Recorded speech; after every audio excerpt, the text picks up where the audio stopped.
spellcasting. It's arguably the most fun you can have in... Wait a second. Arguably the most fun thing you can do in your mother's basement. That wasn't even on the script!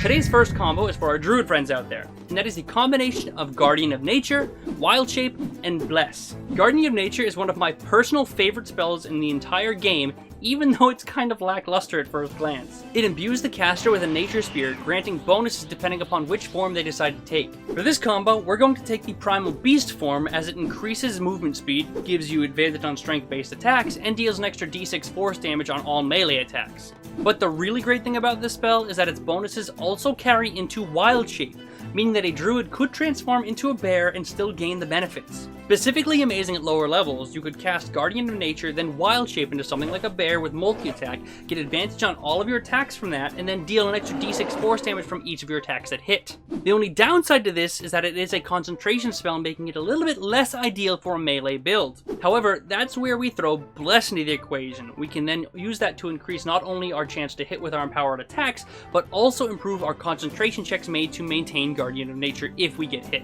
While Bless might not be the most exciting spell, it is incredibly useful in so many situations and really shines when used in combos like this. So yeah, definitely a great little combo for any druid. The next combo on our list is a must-have for any aspiring necromancer, and is something that I like to call Clouded Death. The name may be a giveaway, but it combines the spell Animate Dead with Cloud Kill. First, animate some zombies. The more, the better. Then send them into the fray, but instead of attacking, have each one of them grapple a target. Or the same target. Zombies only have a +1 to strength, meaning they're not the best at grappling, so we make up for that by summoning multiple zombies for the higher spell slots. Once the enemy is grappled, you then cast Cloud Kill on top of your horde of grappling zombies. Cloud Kill creates a 20-foot radius sphere of poisonous gas that deals 5d8 poison damage and half as much on a successful con save. Zombies, however, happen to be immune to, you guessed it, poison damage. This means that zombies could theoretically stay within the Cloud Kill for its entire duration, all while keeping your enemy locked down and dead in the center. And depending upon how your DM rules it, if an enemy is grappled by more than one zombie, then they need to break out of multiple different grapples, making this combo incredibly deadly. Just remember the Necromancer model. More undead equals more fun. Unless you're a DM. Then it's miserable. Okay, moving on. Next, we bring together two spells, one of which I'd be surprised if you actually know of. And those two spells would be Wrath of Nature and Plant Growth. If you know what Wrath of Nature is, good for you, because I didn't know until I started making this video. It's a 5th level spell that animates the land in a 60-foot cube that causes 4 different effects at once. First, the grass and undergrowth creates difficult terrain. Second, the trees become animated, stationary but animated, and attack any creature within 10 feet at the start of their turn, dealing 4d6 damage. Third, it causes roots and vines to restrain enemies that you choose at the end of your turn. And 4, you can use your bonus action to make a ranged spell attack to send some angry little rocks at your enemy, dealing 3d8 damage. Considering the effect, you probably understand why Plant Growth does really well here. Plant Growth, if you don't know, causes plants in a 100-foot radius circle to become thick and overgrown, inhibiting movement. It's important to note that Plant Growth does not create difficult terrain, it very specifically costs 4 feet of movement for every 1 foot moved, meaning that it equates to roughly a 75% overall reduction in movement speed from all creatures within the growth. Now consider this, difficult terrain halves enemies' movement speed, meaning that every foot moved would cost 2 feet of overall move speed. Plant Growth reduces move speed even further, meaning every foot moved would cost 4 feet of movement speed.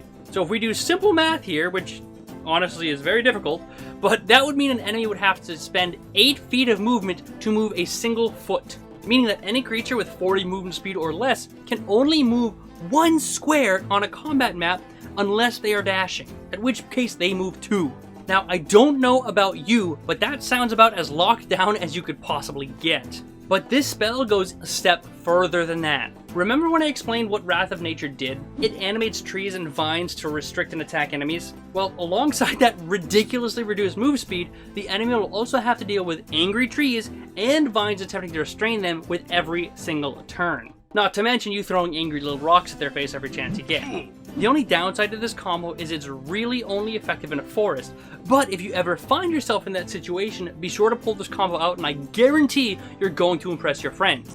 Hey, I want to impress my friends, but I'm not in a forest. I'm stuck in a basement. Yeah, what do I do? That does sound like a predicament. Wait a minute, I have an idea. Why don't you go ahead and click those buttons? Whoa, what the heck? Yo, you want to play D&D? Heck yeah, another satisfied customer. Thanks, me! How the hell do I come up with this shit? Next, we have a combo that I like to call Force Grip and combines two regulars in our combo videos, and that would be Hex and Telekinesis. Hex is a classic spell that curses enemies to take increased damage from the caster of the spell and also gives the hexed creature disadvantage on ability checks attached to a specific stat. The caster can choose what stat they would like to curse, but for this combo we're going to go with Strength. Telekinesis telekinetically grips an enemy, restraining them and allowing them to be moved 30 feet in any direction. However, Telekinesis is a bit of an odd spell because it does not use saving throws. Instead, it uses contested ability checks, specifically a contested Strength ability check. And to clarify, Hex does not work on saving throws, it works on ability checks. So you see where this is going. First, Hex the target, giving them disadvantage on all Strength ability checks. Then someone else casts Telekinesis on the targeted disadvantaged creature, and bam, that creature is pretty much guaranteed restrained. It might sound boring, but restrained is an amazing condition. It gives advantage on all attacks against that creature has disadvantage on all attacks, and it makes it so they just can't move. And while it might not be the most exciting spell, it does ensure that an enemy remains restrained in place as long as possible. So remember Force Grip whenever you're dealing with a single powerful enemy.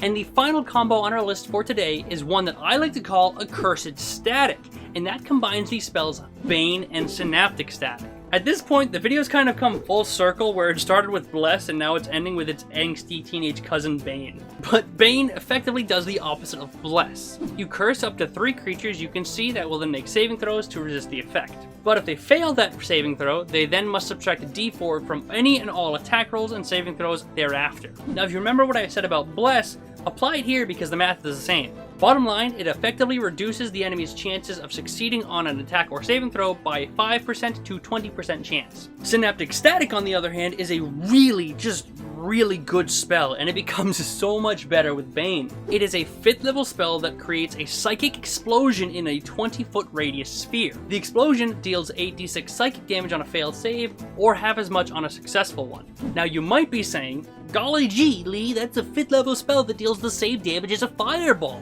What's so great about it? My mustache is falling off.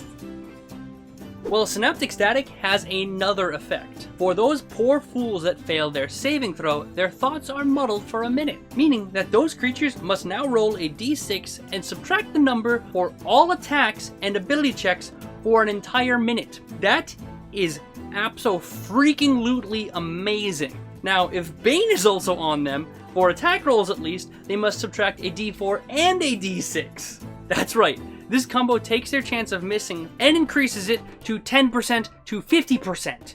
That is crazy. Okay, but taking a step back, let's look at this. Yes, Synaptic Static does require a saving throw for that amazing effect. But intelligence saving throws are statistically the worst save among all monsters in 5e. The creatures do get a chance to save against the Synaptic Static effect at the end of each of their turns, but since they're already baned, they will still have a negative and incredibly low chance of succeeding on any saving throws thereafter, making this one of the most overpowered spell combinations in the series to date. And that is Accursed Static. And that also concludes our video for today. If you like this video, I have made others in the past that I've linked in the description box below for you to check out. And if you have any combos that I have yet to mention, please leave a comment below. I read every comment, almost always reply, and who knows, I might even feature your comment in the next video. Thank you very much for watching, I hope you enjoyed, and I'll see you on Friday.